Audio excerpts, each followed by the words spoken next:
Hello বন্ধুরা, welcome to কোরক্রাম।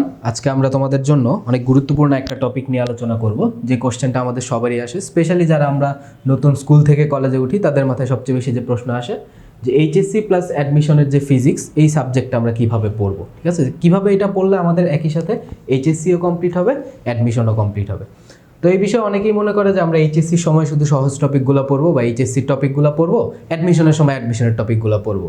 কিন্তু আমরা যদি এইভাবে পড়ি আমাদের জন্য এনাফ সময় থাকবে না, ঠিক আছে, আমাদের পড়াগুলো গুছিয়ে ওঠা হবে না।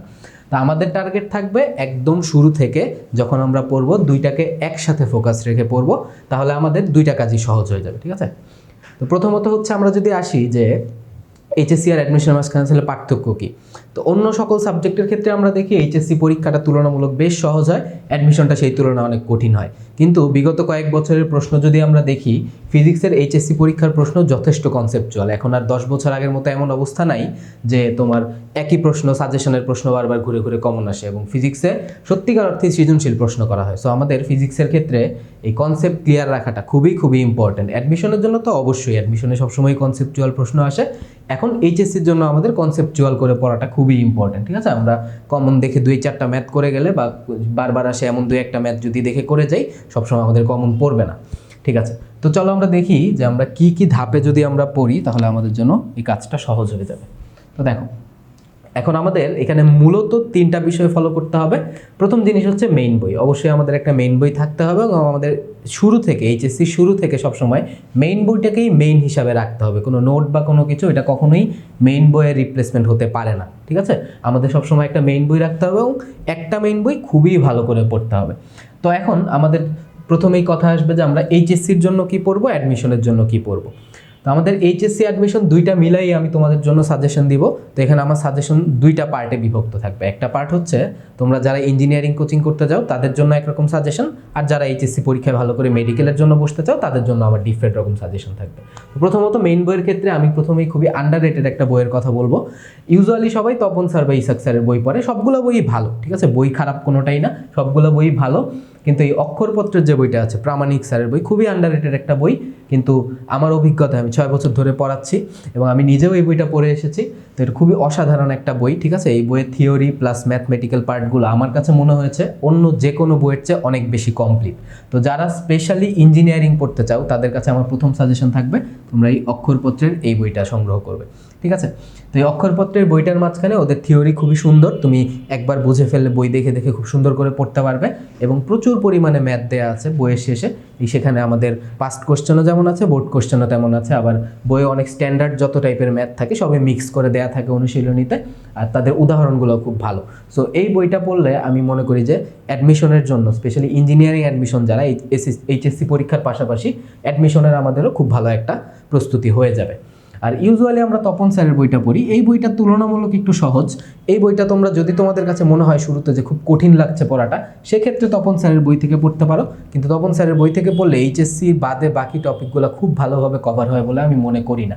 ঠিক আছে, কিন্তু তপন স্যারের বইয়ের উদাহরণ বা সেখানে যে এক্সাম্পলের পার্টে বোর্ডের ম্যাথগুলো দেওয়া আছে সেই পার্টটুকু খুব ভালো।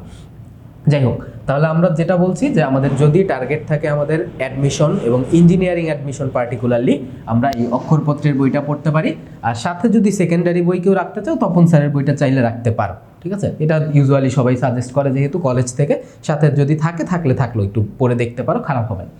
তো স্পেশালি যারা মেডিকেলের জন্য আমরা প্রস্তুতি নিব তারা অবশ্যই ইসাক স্যারের বইটা শুরু থেকেই পড়ব, কারণ মেডিকেল কোশ্চেন করার সময় ইসাক স্যারের বই থেকেই সবসময় কোশ্চেন হয়। জ্ঞানমূলক যে প্রশ্নগুলো হয় ইসাক স্যারের বইয়ের লাইন থেকে ওই প্রশ্নগুলো আসবে। সো তোমাদের অবশ্যই শুরু থেকে ইসাক স্যারের বইটাও পড়তে হবে।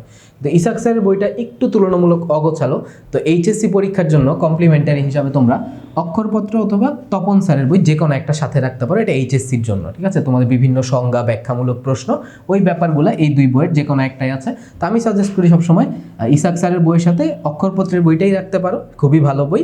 আর না হলে যদি তপন স্যার রাখতে চাও সমস্যা নেই। ঠিক আছে, আচ্ছা, তো এখন গেল আমরা যদি একটা বই রাখতে চাই, তো বাকি সবগুলো বইয়ে যে আলাদা আলাদা ম্যাথ থাকবে সেটা আমরা কিভাবে কভার করব। তার জন্য আমরা এই একটা বই কিনে নেব। গাণিতিক পদার্থবিজ্ঞান। ঠিক আছে, এই গাণিতিক পদার্থবিজ্ঞান এই বইটার মাঝখানে যতগুলা অ্যাভেলেবল বোর্ডের বই আছে, যতগুলা রাইটারের বই আছে, সব রাইটারের বইয়ের ম্যাথগুলো দেয়া থাকবে। এতে করে হবে কি, যে ধরো ইসাক স্যারের বইয়ে অনেক ভালো ভালো ম্যাথ আছে, তো যারা আমরা অক্ষরপত্রের বইটা পড়তেছি, ইসাক স্যারের বইয়ের ওই কিছু কিছু ম্যাথটা আমাদের বাদ চলে যাবে। ওইটা আমরা কিভাবে পড়বো? আমরা কি সবগুলো বই কিনে ওইখান থেকে একটা একটা করে ম্যাথ বাঁচবো না? আমরা যেটা করবো, আমরা একটা গাণিতিক পদার্থবিজ্ঞান বই সংগ্রহ করে নিব। এটা থেকে যদি আমরা বাকি একটা বই তো অবশ্যই আমরা মেইন বই হিসাবে পড়বো, বাকি ইসাক স্যারের বই, তপন স্যারের বই, অথবা যারা ইঞ্জিনিয়ারিং আরও অ্যাডভান্স প্রবলেম করতে চাও, গিয়াস স্যারের বই, এই বইগুলোর ম্যাথমেটিক্যাল পার্টটুকু ওই বই থেকে আমরা কমপ্লিট করে নিব। এছাড়াও আমাদের যে কোনো বইয়েরই সলিউশন বুক হিসাবে ওই বইটা ভালো কাজে লাগবে, সো এটা তোমরা সংগ্রহ করতে পারো। অনেকগুলো পাবলিকেশনসেরই আছে, তোমাদের যেটা ভালো লাগে তোমরা সংগ্রহ করতে পারো। তো দ্বিতীয়ত, এইচএসসি পরীক্ষার জন্য খুবই খুবই গুরুত্বপূর্ণ, বলেছি যে এখন কনসেপচুয়াল প্রশ্ন বেশি আসে, সো টেস্ট পেপার পড়াটা আমাদের জন্য, স্পেশালি একাডেমিকের জন্য টেস্ট পেপারটা খুবই খুবই গুরুত্বপূর্ণ। ঠিক আছে, আমাদের একটা ভালো টেস্ট পেপার কালেক্ট করতে হবে। টেস্ট পরীক্ষার আগে থেকে যদি আমরা কালেক্ট করে রাখি, তাহলে আগের বছরের প্রশ্নগুলো ভালো করে হয়ে যাবে।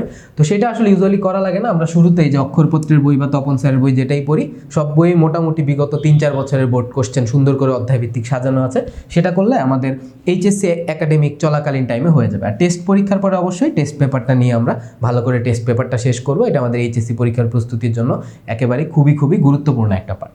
তো এরপরে আমরা যখন অ্যাডমিশনে চলে আসবো, অথবা আমরা যদি মেইন বইটা পড়ে আরেকটু এক্সট্রা পড়ি, একাডেমিকেই যদি পড়ি, তাহলে আমরা যে কাজটা করব, যে কাজটা করলে আমাদের অ্যাডমিশন অনেক দূরে এগিয়ে থাকবে, তোমরা সকলের চেয়ে এগিয়ে থাকবা, সেটা হচ্ছে অ্যাডমিশন কোশ্চেন ব্যাংক কালেক্ট করা। ঠিক আছে, তো তুমি তোমার ভার্সিটি টার্গেট না ইঞ্জিনিয়ারিং টার্গেট, সেই অনুযায়ী ইঞ্জিনিয়ারিং কোশ্চেন ব্যাংক অথবা ভার্সিটি কোশ্চেন ব্যাংক কালেক্ট করতে পারো। আর যারা অক্ষরপত্রের বই আর হচ্ছে গাণিতিক পদার্থবিজ্ঞান বইটা সাথে রাখবা, তারা দেখবা কি এই বুয়েট, কুয়েট, রুয়েট, এইরকম ইঞ্জিনিয়ারিংয়ের প্রশ্নগুলো যেগুলো আছে, স্পেশালি রিটেন প্রবলেম যেগুলো আছে, ইদানিং অবজেক্টিভ অ্যাড করা আছে, সেগুলো সব তোমরা আগেই পেয়ে যাচ্ছ। তোমাদের আলাদা করে এই বইটা শুরুতেই কেনার কোনো দরকার নেই। ঠিক আছে, তোমাদের বইয়ের শেষেই ওই কোশ্চেনগুলো অ্যাড থাকবে, তোমরা যদি ওইগুলো প্র্যাকটিস করো, তোমাদের এই পার্টটা হয়ে যাবে। ঠিক আছে, এবং আমাদের বইয়ের লাস্টে ডিইউ এর কোশ্চেনগুলো দেওয়া আছে।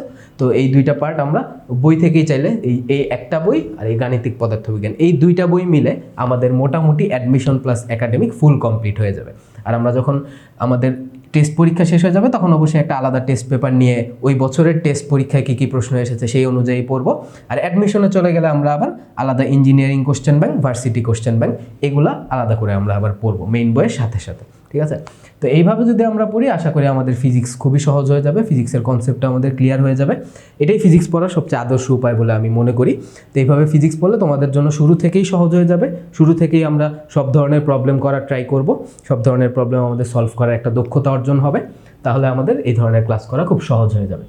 আর ফিজিক্স বইয়ের কিছু টপিক থাকে, টপিকগুলো বুঝতে সমস্যা অথবা বইয়ে কী লেখা আমরা ধরতে পারি না, তো সেইটা হচ্ছে আমাদের সাথে তোমরা যদি জয়েন থাকো আমাদের কোর্স থেকে, ওই ধরনের যে টপিকগুলো আছে সেই টপিকগুলো আমরা খুব ভালোভাবে কভার করব, সেই টপিকগুলো তোমাদের হয়ে যাবে। এরপর তোমরা বই পড়লেই নিজেরা যদি ওইটা একটু নোট করে রাখো, দুইটা জিনিস মিলিয়ে তোমাদের একদম কমপ্লিট একটা পড়াশোনা হবে। তো আশা করি সবাই এই অনুযায়ী চলবা, তাহলে তোমাদের ইনশাল্লাহ খুবই ভালো একটা এইচএসসি প্লাস অ্যাডমিশন হয়ে যাবে। ঠিক আছে, সবাইকে বেস্ট অফ লাক। অফ করে